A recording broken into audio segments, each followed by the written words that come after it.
day that I don't think about killing myself. I want to apologize to my family. I'm sorry. I'm so sorry. This is Sean Blitchington, a 48-year-old who's been struggling with alcohol addiction.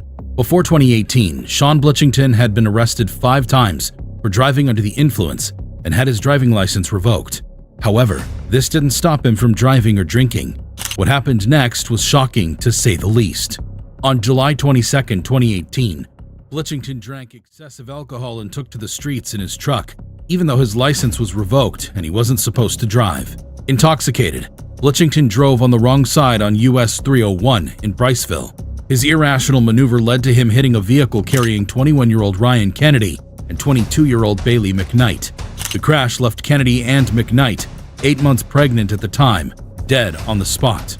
He might have killed 3 people by drunk driving, but also affected several other lives. After Blitchington crashed into Kennedy and McKnight's vehicle, he exited his vehicle and ran away. However, police found him hiding in a ditch and he was immediately arrested. Blitchington was charged with driving under the influence, manslaughter, driving on a permanently revoked license, and leaving the scene of a fatal crash.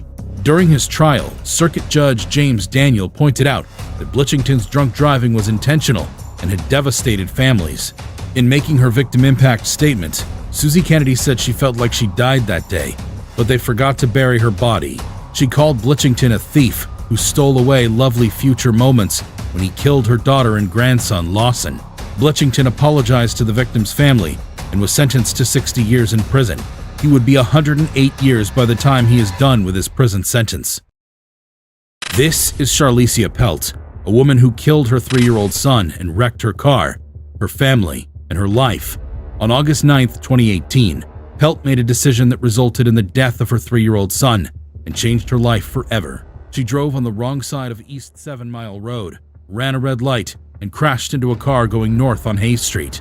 Driving on the wrong side of the road and running a red light when you're alone in the car is bad enough, but doing that when you have 3 unrestrained kids in the vehicle is just horrible. However, I want to apologize to my family. I'm sorry. I'm so sorry. the terrible decision resulted in her hitting another car.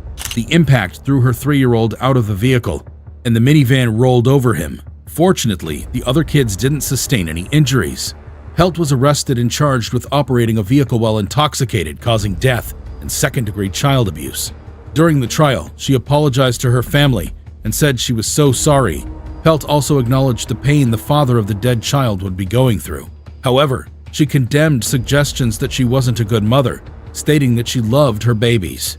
Pelt was sentenced to 3 to 5 years in prison. Being a good mother or father is difficult, true, but that doesn't justify the tragic events that happened in this next horrifying case. There's not a day that I don't think about killing myself. This is Jorge Solis, a 20-year-old who ruined Father's Day. Father's Day is supposed to be a day of joy and happiness where people celebrate their fathers and father figures. However, Father's Day of 2016 turned into a tragic day to say the least for one family.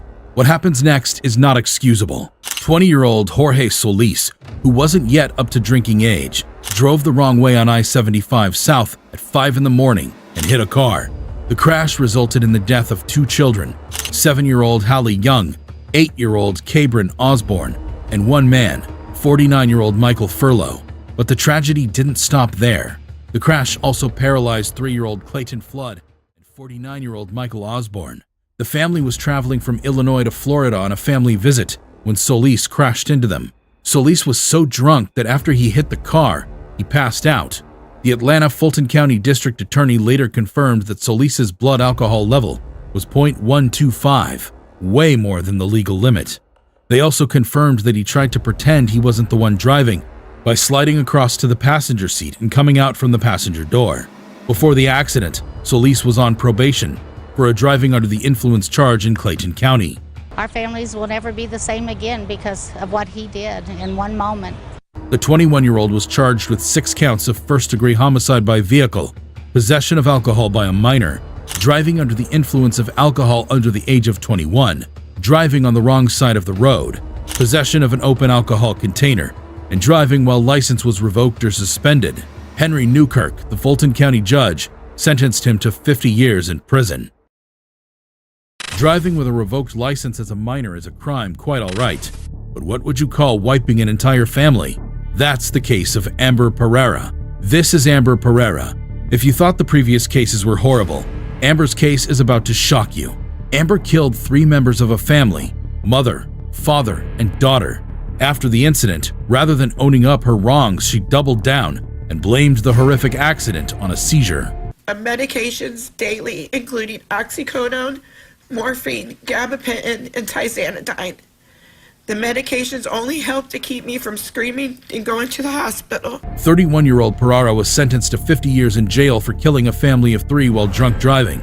Your life is ruined, but you also ruined a lot of lives and ended 3 lives. The accident occurred on the Selman Expressway. Pereira crashed into Louise Felipak, Rita, his wife, and Georgia, their daughter, who was only 8 years old. Pereira hit the car into another lane, causing 2 incoming vehicles to hit the car and cause it to burst into flames. Unfazed, Pereira continued driving till her car tires fell off due to damage. What the police discovered during their investigations was unimaginable. Investigations revealed that the car must have been at speeds of over 100 miles per hour for a crash of this magnitude. For Pereira to be drunk and driving at this speed means she has no regard for life. Although she escaped unhurt from the accident, the court wasn't about to let her go scot-free. Tests showed that Pereira had cannabis-related compounds in her system, and the quantities were high enough to affect her cognitive function. Police also found empty beer bottles in her vehicle, and store receipts showing she bought beer several times during the day. She was charged with 3 counts of driving under the influence, manslaughter, driving under the influence with serious bodily injury, and 1 count of leaving the scene of a crash involving death and destruction of evidence. She was sentenced to 50 years in prison. No words can convey how my heart feels. Olivia Carolee Colbreth. This is Carolee Colbreth. Murdering even 1 person because of drunk driving is revolting. But for what Carolee did, the word revolting does not do justice. This is a case of a drunk driver who murdered 6 people on the highway, including her best friend and her sister. Colbreth was a new mom who gave birth less than 2 weeks prior to when she got drunk on February 9th, 2014. What is he doing? Drove against oncoming traffic and caused an accident that took the lives of 6 people. Is this correct? He's on the wrong side. The incident happened on the 57 and 60 freeways, and she drove 100 miles per hour.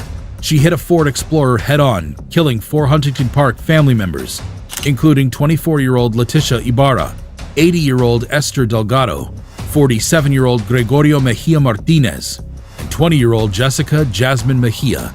The crash also claimed the life of her best friend. If you think it ends there, wait till you hear the unimaginable blood alcohol level the police reported her for. 21-year-old Colbreth's blood alcohol level was 0.15% when measured 3 hours after the crash. Shockingly, this wasn't her first driving under the influence crime. She had been arrested for a collision caused by her driving under the influence. However, the court only warned her then and assured her of more severe actions if she repeated the offense. She was charged with 6 counts of second-degree murder and pleaded no contest. She was sentenced to 30 years to life. Drunk drivers are killers. If you thought these were horrible, watch some of the world's craziest killers react to life sentences here.